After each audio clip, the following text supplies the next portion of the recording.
Hello friends, आज हम लोग देखने वाले हैं स्ट्रिंग्स का एक और प्रोग्राम और ये प्रोग्राम होगा केस रिवर्स करने पे।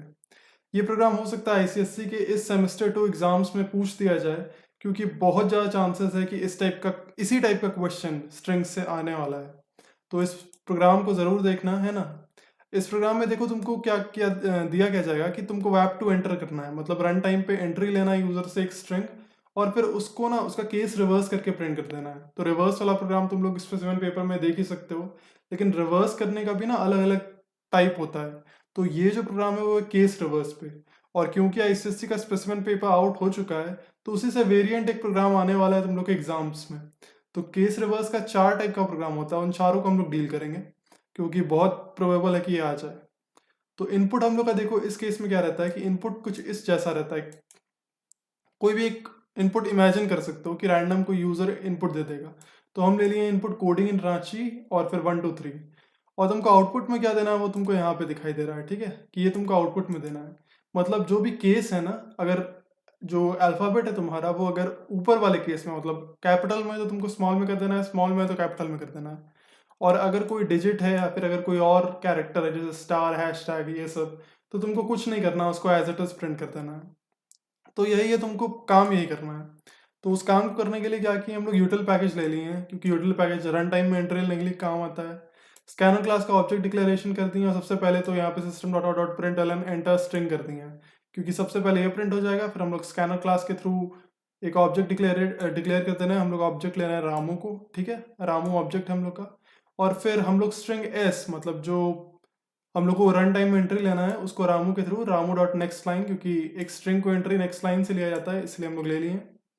उसके बाद क्योंकि हम लोग को अब जो आउटपुट है ये तो हम लोग को इनपुट मिल गया, जिसको हम लोग इमेजिन कर रखे हैं कि एज समथिंग लाइक ऐसा इनपुट हम लोग को मिल चुका होगा एस के अंदर, ठीक है। और अब हम लोग को क्या करना है, आउटपुट निकालना है ये वाला। तो वो हम लोग S1 में स्टोर कर देंगे। तो S1 में उसको स्टोर करेंगे, और सबसे पहले हम लोग क्या कर ले रहे हैं, कैर सी एच इक्वल्स एक कैरेक्टर टाइप का वेरिएबल ले रहे हैं सी एच, जो कि कहीं ना कहीं एक एक करके हम लोग कैरेक्टर ले लेंगे, है ना। मतलब एक एक करके हम लोग अल्फाबेट एक्सट्रैक्ट करेंगे, एक एक करके कैरेक्टर जो है उसका एक्सट्रैक्शन करेंगे फॉर लूप की मदद से। ये चल रहा है हम लोग का फॉर लूप। ये क्या करेगा, ये for loop i equal to 0 से लेके i is less than s dot length तक चल रहा है। ये लूप हमेशा चलता है, मतलब स्ट्रिंग्स का लगभग हर प्रोग्राम में आपको ये वाला फॉर लूप देखने को मिल जाएगा। हम तो जितना भी प्रोग्राम करते हैं उसमें इस फॉर लूप का इस्तेमाल करते हैं। तो अगर किसी को प्रोग्राम नहीं भी आता है तो ये जान लो कि स्ट्रिंग्स के प्रोग्राम में ऑलमोस्ट ऑल द केस में, है ना, ये वाला लूप तो चलता ही है। और तो ये लूप इसलिए है ताकि हम एक एक कैरेक्टर को लेके आ जाए, है ना, एक एक कैरेक्टर आता जाए और फिर उसके साथ कंपैरिजन करते जाएं। तो हम क्या करेंगे, एक एक कैरेक्टर को बुलाएंगे। आई इक्वल टू 0 पे कैरेट 0 पे कौन सा कैरेक्टर है, तो भाई सी है ना, कैपिटल सी। कैरेट 1 पे कौन सा कैरेक्टर है, तो 0 है, अब नहीं ओ है, ओ स्मॉल ओ। कैरेट 2 पे क्या है, तो डी है। तो इस टाइप से कैरेक्टर्स मेरे पास आता जाएगा। तो ये फॉर लूप उसी के लिए है, फॉर लूप से एक एक करके कैरेक्टर्स आता जाएगा स्ट्रिंग का, और सी एच में हम उसको स्टोर कर देंगे। C H is equal to S dot caret I. और फिर उसके बाद क्या कर रहे हैं कि अगर ये जो कैरेक्टर है मेरा वो स्मॉल ए और स्मॉल जेड के बीच में है, तो S1 जो कि मेरा जो स्ट्रिंग नया बनने वाला है उसमें S1 is equal to S1 plus character dot to upper case c h कर दे रहे हैं। मतलब वो जो कैरेक्टर अपने पास आया है उसको अपर केस में बदल दे रहे हैं। ये फंक्शन होता है टू अपर केस। और प्लस ये देखना S1 is equal to S1 plus, है ना, ये लूप देख लो मेरा हमेशा 0 से चालू होता है और S डॉट लेंथ से, मतलब i is less than s dot length रहता है और i प्लस प्लस रहता है। तो ये स्ट्रक्चर हम अपने हर स्ट्रिंग के प्रोग्राम में यूज करते हैं। हम ऐसा नहीं करते हैं कि i माइनस माइनस वाला स्ट्रक्चर को यूज करते हैं स्ट्रिंग्स के केस में। तो अगर तुम प्रोग्राम देख रहे हो तो इसमें क्लियर रहना कि मतलब हम जितना ही प्रोग्राम करेंगे ना वो ऐसे ही करेंगे। हम कभी भी इस फॉर लूप का स्ट्रक्चर को बदलेंगे नहीं। तो इसलिए लूप का तो कंफ्यूजन होना ही नहीं है स्ट्रिंग्स के केस में। और क्योंकि लूप इस तरीके का है ना, क्योंकि लूप मेरा कभी चेंज नहीं होता, हम इसको अनचेंजेबल रखे हुए हैं अपने हर प्रोग्राम के लिए। ऑल्दो इसको चेंज किया जा सकता है लेकिन हम इसको ऐसा ही रखते हैं। और अगर ऐसा रखा हुआ है लूप तो S1 is equal to S1 plus करना पड़ेगा अगर आपको चीज़ें वैसे ही चाहिए, मतलब पढ़ने में वैसे ही आना चाहिए। कोडिंग इन रांची का जो आउटपुट है वो कोडिंग इन रांची जैसा ही पढ़ने में आए, ना कि एकदम उल्टा हो जाए जैसे कि ग्नीडोक ग्नीडोक। कोडिंग को अगर उल्टा पढ़ेंगे तो पढ़ेंगे ग्नीडोक। अगर ग्रीडोक करना होता तो हम करते S1 इज इक्वल टू, पहले ये लिखते और उसके बाद प्लस S1 करते हैं। लेकिन क्योंकि हमको कुछ वैसा उल्टा काम नहीं करना है, इसलिए हम S1 is equal to S1 plus किए हैं। ठीक है, अगर एक S1 और इधर साइड में S1 जो है उसके बीच में दूरी हो ना, मतलब एक S1 यहाँ पे लिखा हुआ है और एक S1 थोड़ा दूर में लिखा हुआ है, तो ये समझ जाना, मतलब ये प्लस के बाद लिखा हुआ है तो समझ जाना उसमें उस टाइप का उल्टा हो रहा है। मतलब उसमें कोडिंग को पढ़ेंगे ग्नीडोक, वैसा वाला उल्टा नहीं कर रहे हैं हम लोग सिर्फ केस रिवर्स कर रहे हैं।